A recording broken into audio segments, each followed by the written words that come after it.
ఓం నమో వెంకటేశాయ. పూర్వం తిరుమలలో గొప్ప చక్రవర్తి ఉండేవాడు. అతనికి స్వామి వంటి చాలా ఆరాధన, చాలా భక్తి ఎంతో మెండుగా ఉండేది. స్వామివారికి నిత్యం పూజలు చేసేవాడు. స్వామివారికి నిత్య ఆరాధన చేసేవాడు. స్వామివారికి రోజు భక్తితో ప్రసాదాన్ని అందించేవాడు. స్వామివారంటే చాలా గొప్ప ప్రేమ ఉండేది. కానీ ఒకరోజు చక్రవర్తి ఇలా అనుకున్నాడు స్వామివారితో, నాకన్నా గొప్పగా స్వామివారిని ఎవ్వరూ ఇలా పూజించట్లేరు కదా అని అనుకున్నాడు. దానికి స్వామివారు ఒక చిరునవ్వు నవ్వి మనసులో, అయితే ఇతనికి సరైన బుద్ధి చెప్పాలని స్వామివారు నిర్ణయించుకున్నారు. ఒకరోజు పూజ చేస్తున్న సమయంలో ఒక పండు కనిపించింది. అది ఒక సామాన్యమైన పండు. ఆ పండు చక్రవర్తి పెట్టింది కాదు. చక్రవర్తి ఎంతో ఆగ్రహానికి లోనవుతాడు. ఈ క్షణంలో ఆ పండు దూరంగా విసిరివేసి వెళ్ళిపోతాడు. ఆ మరుసటి రోజు రాత్రి ఒక గొప్ప సత్కారం జరుగుతుంది. స్వామివారి స్వప్నంలో ఆ చక్రవర్తి కనిపిస్తాడు. చక్రవర్తి, నువ్వేమనుకుంటున్నావు? నీకన్నా గొప్ప భక్తులు లేరని అనుకుంటున్నావు కదా. నాకు ఒక గొప్ప భక్తుడున్నాడు. అతను నిర్మలమైన మనసుతో నన్నే ప్రతి నిత్యం పూజిస్తూ ఉంటాడు. ఒక్కసారి వెళ్ళి వెతుకు, నీకే అర్థమవుతుంది. తండ్రి శ్రీ వెంకటేశ, నిన్ను చూడాలని ఒకటే ఆశ. నా తండ్రి శ్రీనివాస, నీ వైపుకే నా ధ్యాస. కను తెరిచిన నీవాయే, కను మూసిన నీవాయే. నా తండ్రి శ్రీ వెంకటేశ, నిన్ను చూడాలని ఒకటే ఆశ. తండ్రి శ్రీ వెంకటేశ్వరుడు ఆ భక్తుణ్ణి ప్రతి క్షణం గమనిస్తూనే ఉంటాడు. ఆ భక్తుడు ప్రతి నిత్యం ఏ పని చేసినా, ఏం చేసినా తండ్రి వెంకటాద్రీషుడా, ఓం నమో వెంకటేశాయ అనుకొని సాగిస్తుంటాడు. ఆ భక్తుడి యొక్క ప్రేమకి మురిసిపోతాడు తండ్రి వెంకటాద్రీషుడు.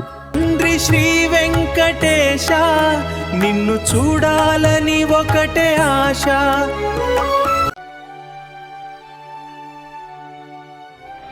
ఆ మహారాజు స్వామి చెప్పిన మాటలు విని ప్రతి క్షణం ఆ భక్తుడు ఎక్కడ ఉందా అని చెప్పి వెతుకుతూ తిరగని చోటు లేదు. అడవి మొత్తం జల్లెడ పట్టి గాలిస్తాడు. నా తండ్రి వెంకటాద్రీశుడు నాకన్నా ఎక్కువగా ప్రేమించే వాళ్ళు, అభిమానించే వాళ్ళు ఎవరున్నారా అని తెలుసుకోవాలని ప్రతి చెట్టు అన్ని తిరుగుతాడు. చివరికి ఆ భక్తుణ్ణి చేరుకుంటాడు. నువ్వు ఏ జన్మల ఏ పుణ్యం చేసుకున్నావయ్యా? సాక్షాత్తు ఆ అఖిలాండ కోటి బ్రహ్మాండ నాయకుడి వెంకటాద్రీశుడి మనసులోనే నువ్వు ఉన్నావు. ఆ తండ్రి వెంకటాద్రీశుడు నీ గురించి చెప్పి నన్ను ఇక్కడికి పంపించాడు. నిజంగా నీ జన్మ ధన్యం. ఎన్నో జన్మల పుణ్యం చేసుకుంటే కానీ ఆ స్వామివారిని నువ్వు చేరుకోలేవు. నువ్వు ఎంత అదృష్టవంతుడివయ్యా. పాహిమాం పాహిమాం అంటాడు. తండ్రి నీవే శరణం, కరుణించు తండ్రి. ఈ బీద భక్తుని ఆర్తిని ఆలకించు. నామితమైన ప్రేమను స్వీకరించు. వెంకటేశ వెంకటేశ, నా తండ్రి శ్రీ వెంకటేశ, నిన్ను చూడాలని ఒకటే ఆశ. నా తండ్రి శ్రీనివాస, నీ వైపుకే నా ధ్యాస. కను తెరిచిన నీవాయే, కను మూసిన నీవాయే.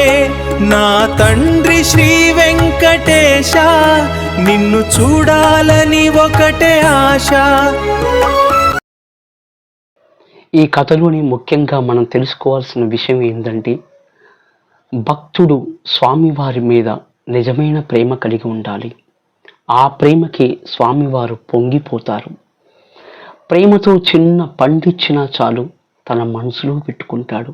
అంతేకాని లేని ఆడంబరాలు, ధనాలు, రాశులు అన్నీ స్వామివారి ముందు పెట్టి నేనే గొప్ప అంటే స్వామికి అవన్నీ తెలియనియా?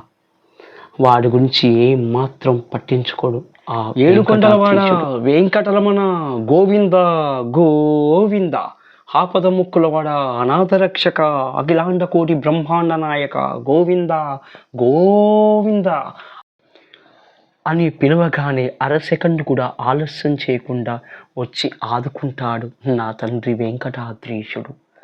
స్వామివారి యొక్క ఆశీస్సులు మీ అందరిపై ఉండాలని మనస్ఫూర్తిగా కోరుకుంటూ ఓం నమో వెంకటేశాయ. లైక్ చేసి సబ్స్క్రైబ్ చేస్తారని మనస్ఫూర్తిగా ఆశిస్తున్నాను. తండ్రి వెంకటాద్రీశుడి ఆశీస్సులు మనందరిపై ఉండాలని మనస్ఫూర్తిగా వేడుకుంటున్నాను.